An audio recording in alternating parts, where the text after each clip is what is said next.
Bien, señores, como todos los jueves, estamos con Horacio Montenegro en programas de salud y previsión de la revista 110. Necesariamente, la salud es tan compleja que de vez en cuando tenemos que hacer unos altos en los conversatorios que tenemos con nuestros invitados para Horacio y quien les habla, tener no un respiro, sino una especie de recapitulación en cosas que surgen en los programas ya que se han llevado a cabo. Y lo digo porque nosotros hemos tenido aquí programas especializados con cosas muy específicas. Por ejemplo, tuvimos un programa que se llamaba Energía TV. Energía era aparentemente sencilla su elaboración, pero produjo su desaparición por la incomprensión de los pocos sectores que participaron. Energía, usuario, generador y gobierno.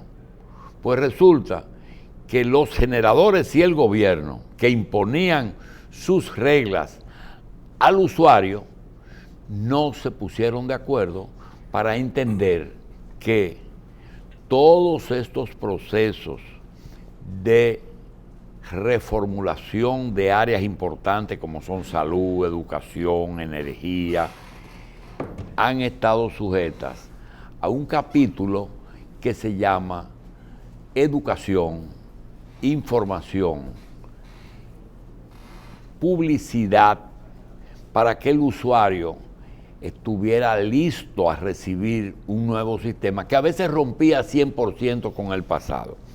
Si es cierto que en energía solamente era el generador y el gobierno, que no, todavía hoy el país está al borde de un gran proceso legal, porque en un momento dado el sector oficial se puso de acuerdo con el generador para impedir que se sigan cometiendo, no digo los abusos, las operaciones comerciales que beneficiaban por mucho al generador sobre el comprador y el valor que tendría una planta nueva, venderla con una plusvalía. Y es que en comercio lo más difícil es el cliente, y en energía hay un cliente cautivo. Entonces eso tiene un precio. Si una planta de generación, su costo real podría ser de 2,000 millones de dólares, pues el hecho de darle la concesión de que pueda facturar, comprarle la energía, ya eso vale 1,000 millones más. Lo digo porque en salud no es así. En salud, y quiero decirle y pedirle excusa a Montenegro y a mis televidentes, porque voy a repetir y no me voy a cansar de repetir, porque no puedo competir con la ausencia de información de otras partes. Y es que los actores de salud son tantos y tan diferentes que no es como en energía. En salud usted tiene el usuario, que le decíamos paciente, pero hasta el nombre le cambiaron. Son usuarios y clientes. Muy bien, porque es así, no hay que estar enfermo para la salud. Pero cambiaron el muñeco. Tampoco es un cliente. Entonces, usuario. Viene el problema del prestador de servicio. Viene el administrador del sistema. Estamos hablando de salud, pero cuando yo le digo al doctor Hanna y el fondo de pensiones, no, es que no estamos hablando de pensiones. No estamos hablando de pensiones, pero ese es el camino final del usuario de la salud. Y hay que hablarme de fondo de pensiones. A mí, que es una aberración, es una aberración, un error que yo... Pero para eso hay muchísimos espacios para invitarlo a ustedes a enrostrarme que no es... Sí, porque si entramos en detalle, yo le demuestro que, por ejemplo, los fondos de pensiones podrían ser perfectamente los que financien al sector privado para poderse igualar a las prestaciones que el gobierno le ofrece y que hacen que las ARS privadas no puedan competir, que los prestadores y las clínicas no puedan competir con los hospitales del gobierno. Agua, luz, equipo, sueldo, contra todo eso que tiene que producirlo una tarifa que le imponen a los dos iguales. Entonces, si tú dices prestador, parecería el médico. El médico, no, el médico es uno de los prestadores. Y Horacio le puede decir que el laboratorio, entonces te dice, ¿y cuál laboratorio? El clínico, el que se hace aquí en el país, el que no hay que mandarlo fuera, el patólogo, eso es laboratorio. Pero entonces dice, ¿y el que no es clínico? O el farmacéutico, farmacia, distribuidor, fabricante e investigador. Y solamente en un solo renglón, porque la farmacia es un prestador. Entonces, viene todo eso a traer como consecuencia que el doctor Mena está aquí como representante de las clínicas y tratamos con él algo que nos lo ponen como parte de la solución, como lo es, de el descongestionamiento de los servicios hospitalarios y de clínica, que es poner a funcionar plenamente la atención primaria. Esa es la ruta que hoy vamos a ver, la visión de un experto en esa materia, desde el punto de vista administrativo, porque volvemos y decimos, la salud no tiene precio, es el tesoro más preciado de un ser humano, pero tiene un precio. Buen día, estimados audiencias y televidentes. Respecto a lo que conversaba en la introducción de Julio, vamos a tratar de ir analizando un poco la conversación que tuvimos nosotros con el doctor Rafael Mena la semana pasada, a efecto de rescatar algunos puntos que para nosotros son interesantes de analizar. Uno de los temas que a mí me quedó dando vuelta en la cabeza y que entiendo que no solamente aplica para el sector salud, sino que para la vida cotidiana de nosotros en nuestro país, es el bajar los brazos, por decirlo de alguna manera, frente a la pregunta de qué hacemos nosotros en el escenario de salud cuando tenemos, y reitero que yo he dicho varias veces ya, usuarios o pacientes que hacen fraude, porque esa es la realidad, cuando prestan su carnet de seguro a otra persona, cuando los prestadores sobrefacturan y cuando las ARS glosan o no dan toda la cobertura que corresponde a sus afiliados. Y la respuesta del doctor Mena fue que frente a eso no hay mucho más que hacer y que las reglas del mercado se imponen de esa manera, aunque no esté de acuerdo con esa forma. Yo creo que esa posición del presidente de la Asociación de Clínicas Privadas puede ser similar a todos los actores que de alguna forma son relevantes dentro de este escenario de salud. Y entiendo lo personal que tenemos que buscar la forma de cambiar ese concepto para mejorar nuestro sistema de salud y el sistema de convivencia en general. Tenemos que buscar la forma de ser agentes de cambios positivos, en especial aquellas personas que ocupan cargos relevantes dentro de este escenario. El presidente del DECLIP, el presidente del Colegio Médico, los directores o presidentes de las asociaciones de ARS, el superintendente, el ministro, todos tenemos que hacer factores de cambio y no aceptar que buscar la trampa al sistema. Junto con eso, para seguir mejorando nuestro escenario de salud, teníamos que buscar la forma de no solamente generar las normas, sino que buscar su regulación y su control. En especial, que yo entiendo que todavía eso está en tierra de nadie y que ya vamos a tener por los próximos programas un invitado para que nos pueda aclarar ese punto, que no hay sanciones para el usuario y no hay sanciones importantes para los demás actores, ni para los prestadores que hacen fraude, ni para la ARS que no cumple sus compromisos.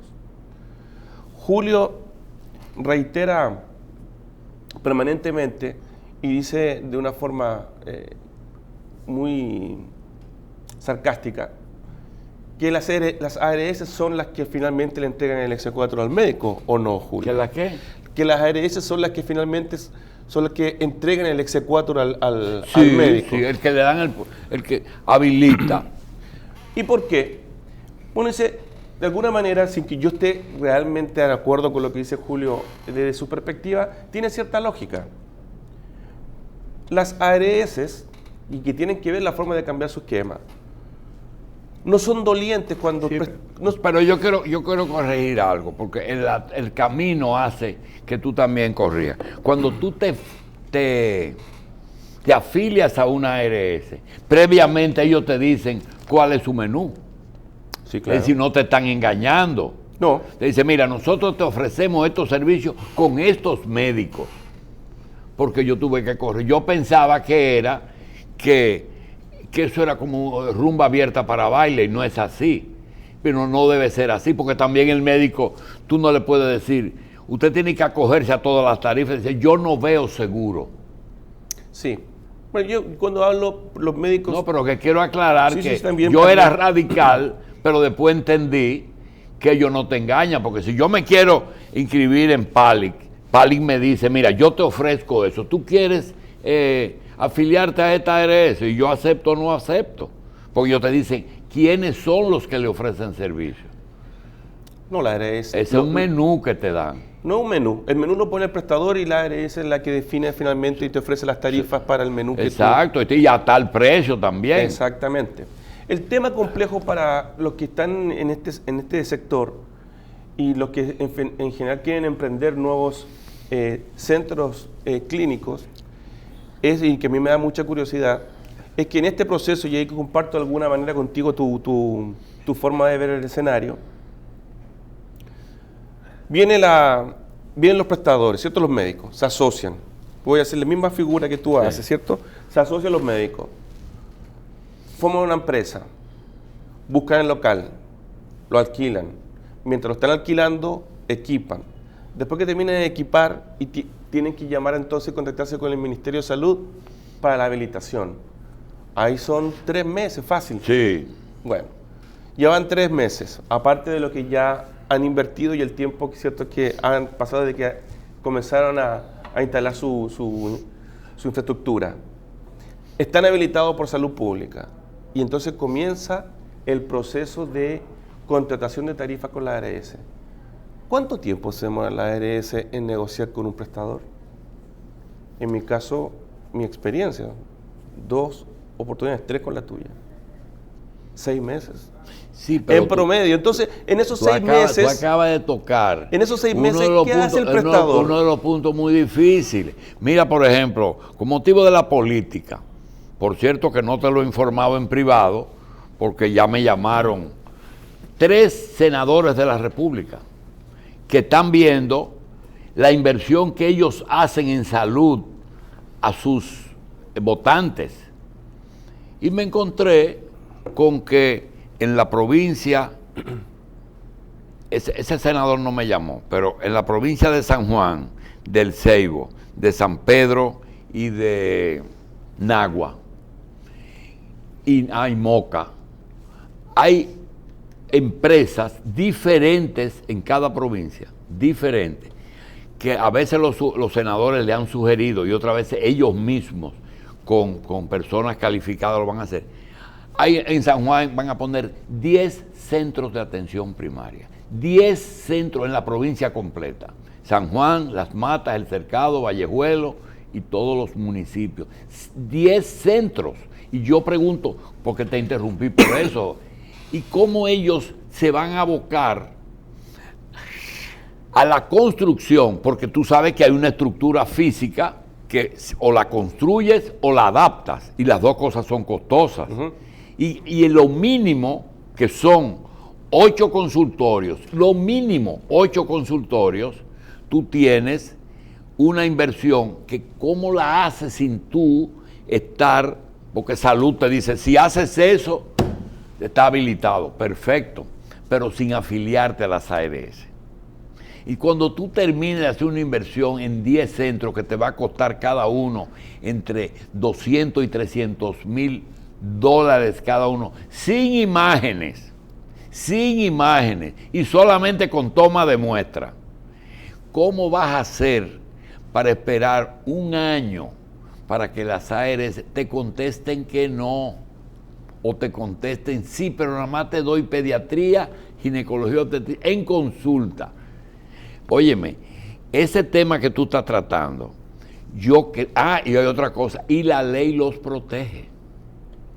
Es decir, si Sarril no puede hacer, pero por otro lado, aparece un ministro de Trabajo y un que te dice, el 80% de la salud está en manos de la atención primaria. Y lo que hay que fomentar es los 2.500 centros que se necesitan en todo el país. Tu experiencia, ¿qué se puede hacer para que ni una cosa ni la otra, para llegar a un punto de aquiescencia? Mira, yo creo que las ARS deberían fijar un estándar mínimo para contratar cualquier prestador, llámese institucional, ¿no? Previamente, ¿verdad? O sea, usted cumple con estos estándares de infraestructura y de equipamiento, que tiene que ser de buen nivel, no podemos hacer cualquier cosa. Y en función de eso, no deberían tener inconveniente en contratarlas. Porque al final, no es verdad que dicen, yo no quiero, como dices tú, yo no quiero seguir contratando más prestadores de servicios de salud porque me van a aumentar el gasto. No, porque no es que vaya a aumentar la población sigue siendo la misma. La población se va a distribuir. Un humano en Pali que es lo mismo para fines de... Exactamente, y lo que sucede es lo siguiente. O sea, aquí son los prestadores los que tienen que evaluar su riesgo. Si yo voy a instalar 10 centros de atención primaria en una provincia, en San Juan específicamente, que no tengo el dato cuántos habitantes serán, pero me da la sensación que está sobredimensionado el número de centros de atención primaria. Bueno, el inversionista o los que entren en ese esquema tendrán que evaluar si realmente va a retornar la inversión que van a hacer, porque son demasiados centros a priori. Sí, pero que entonces tú no tienes pero yo te voy a contar algo. Te puedo conseguir el dato de San Juan, pero yo te voy a decir que cuando tú oyes 10, me da la sensación de que en las matas y el cercado, supongo que de los 10, por lo menos van 4. Y yo te estoy diciendo, es mucho para esas dos poblaciones. Depende, porque un centro de atención primaria puede tener 2 consultorios. Pero es que ya hay 5, otro. 6, depende del diseño de cada uno de ellos. La única forma de que un centro de atención primaria pueda yacer la cantidad de consultas que te exige la rentabilidad es 2 consultorios por especialidad. Si no hace 2, que mientras en uno esté el paciente con el médico, el otro esté en la enfermera preparándotelo. No es posible tú ver esa cantidad de pacientes si no tienes el doble de los consultorios. Es imposible, porque la experiencia ya uno la tiene. Puede ser. A lo que yo apunto es que las ARS no tienen que poner la barrera de entrada a los prestadores, tienen que abrirles espacio. No es cierto que a mayor prestadores van a tener un mayor gasto, porque la población, reitero, no aumenta. Se va a redistribuir en los centros. Ahora, que los centros tengan que cumplir el reglamento, que no sobrefacturen, que hagan una atención correcta a los pacientes, es el tema que nosotros tenemos que buscar. Que cómo se regula. Exactamente. En la medida que las ARS no sigan glosando porque sí, porque mira, este año, estos 6 meses que se demora en promedio un prestador para poder contratar a las ARS, lo tienen que buscar cómo retornan ese tiempo. Entonces, ahí buscan la trampa. Bueno, ¿cómo yo compenso? Voy a tener que sobrefacturar porque tengo que recuperar estos 6 meses o un año que he perdido sin recibir ni un centavo. Hablando contigo también he aprendido algunas cosas. Una es el que cuando tú te afilias te dan las condiciones, las tarifas de lo que ellos te ofrecen. Porque afiliar 30,000 médicos no es lo mismo, pero no es difícil. Y segundo, también en el hecho de facturar bien, doctor, tú me enseñaste, es que hay un protocolo. Y es, que me la están glosando, pero usted está siguiendo el protocolo. Claro. Porque si tú dices, yo seguí el protocolo, el pleito es más corto. Exactamente. Dice, no, mire, yo hice lo que usted me dijo. Exactamente. ¿Verdad? Y con respecto al tema de los pasos que hay que dar, todavía tengo mi cosa, pero eso que tú dices, el tiempo que se toman para contestar, o las limitaciones que le da al centro. Es decir, tú tienes un centro que ofrece 4 especialidades que dice la ley, más 2 servicios. Dice, dale 1 o 2 especialidades. Óyeme, es fuerte eso. Claro. Entonces, si a ese esquema se suma, estoy tratando de hacer un hilo para llegar al punto que quiero concluir. Si eso se suma, que las ARS, con excepción del aumento del valor de la tarifa a la consulta, que fue más bien prácticamente por ley, llevan muchos años con las tarifas congeladas. Y los prestadores de servicios de salud recibiendo la misma tarifa por sus servicios médicos, por sus procedimientos, por los exámenes de laboratorio, como dice Julio. Mientras los insumos para poder procesar los exámenes de laboratorio, los reactivos, todo lo necesario para poder funcionar comienza a subir.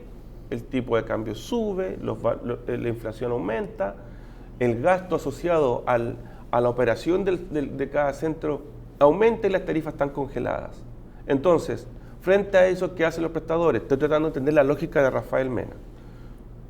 Bueno, tenemos que defendernos, pues señores, porque frente a este esquema, las ARS no nos están ayudando, entonces busquemos la vuelta y hagamos la trampa. Entonces, y dentro de esa trampa permiten también que el paciente haya suplantación de paciente. Entonces, ¿qué creo yo? Las ARS deberían hacer una demostración de buena fe para poder mejorar el sistema y dar el primer paso en este esquema y buscar una forma de que puedan entrar a contratar a todos los prestadores que quieran entregar servicios bajo una infraestructura mínima y que los contraten en un plazo prudente. No pueden ser que se demoren 6 a 9 meses en este proceso. Nadie aguanta. Bien, vamos a hacer una pausa con Horacio Montenegro y regresamos un momentito.